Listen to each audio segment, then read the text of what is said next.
Mbali na kutunga sheria, sera na kanuni katika kipindi hichi, wizara pia imelipanga eneo la viwanda la ziada katika eneo la Lugazuze, yani imefanya extension 243.96 kwa lengo la kuliongeza eneo hilo ili kuchochea uwekezaji wa viwanda nchini kulingana na mahitaji. Kama tunavyojua kwamba Kamisheni ya Ardhi ndio yenye jukumu ya kupanga matumizi ya ardhi, kwamba pataka eneo la kilimo, hapa itakaa sehemu za viwanda. Kwa hivyo eneo la viwanda tulilipia, lakini tumeona ni dogo kidogo. Kwa hivyo katika kipindi cha siku 100 sisi tumekwenda kuliongeza lile eneo, kwa sababu tunaona sasa hivi viwanda vimezidi kuimarika katika nchi yetu na mahitaji yamezidi kuongezeka. Kwa hivyo katika jambo la mwanzo ambalo tumelifanya katika upangaji, tumeenda kuongeza eneo la Lugazuze kwa ajili ya mahitaji ya viwanda na uwekezaji uzidi kukua.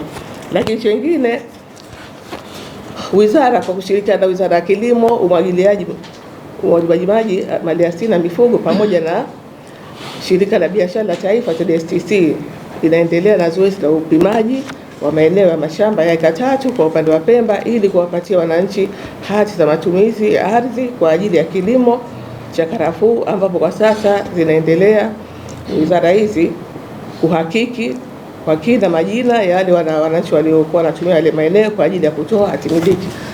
Wizara imekamilisha utambuzi kwa parcel zilizobakia katika maeneo ya Maungani, Makunduchi kwa Unguja, lakini pia Makangale Mfikwa kwa Pemba na Kujini pia, ambapo jumla ya viwanja 477 kwa Unguja na 67 kwa upande wa Pemba vimefanyiwa uhakiki na kutambuliwa. Aidha, wizara inaendelea na utayarishaji wa kufanya utambuzi katika maeneo la Fumba na Bweleo ili kuwawezesha wananchi kusajili ardhi zao na kuwa na mpango mzuri wa matumizi ya ardhi.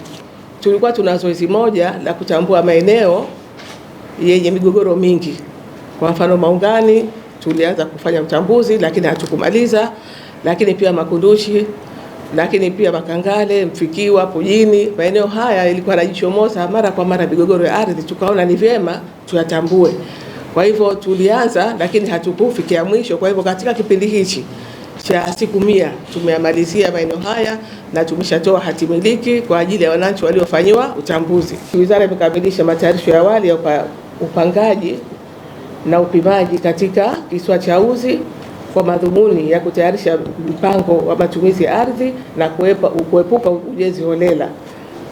Hii imetokana kupanda thamani wa maeneo ya Uzi baada ya kuanzishwa ile daraja la Uzi Ng'ambo, ambapo kwa sasa vikao mbalimbali vya kuwashirikisha wananchi wa maeneo hayo tumeshafanya kwa ajili ya utekelezaji wa mpango huo.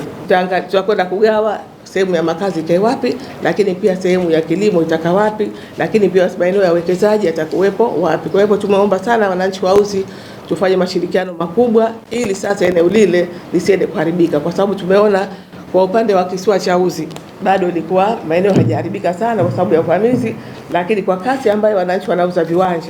Hata juzi Mheshimiwa Mkuu wa Mkoa tulikwenda kufanya mazungumzo na wananchi wa kule wapi Uzi Ng'ambwa.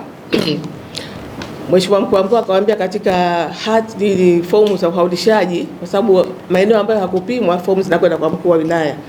Kwa hivyo katika maeneo yale, katika fomu 20 zinazokwenda, basi fomu 17 zote zinatokea maeneo ya Uzi Ng'ambwa. Kwa hivyo tukaona kasi imekuwa ni kubwa sana, lazima tukawapangie wananchi ili sasa lisieka kuharibika katika masuala ya ardhi. Imeanza upangaji wa eneo la akiba la Paje Jambiani kwa kukamilisha awamu ya kwanza ya mpango wa matumizi ya ardhi, ambapo viwanja hivyo vimepangwa kwa ajili ya makazi, biashara na uwekezaji ili maendeleo yaliyopo. Pili, kutoka maendeleo yaliyopo katika maeneo hayo ili kuweka udhibiti ujenzi usiofuata taratibu.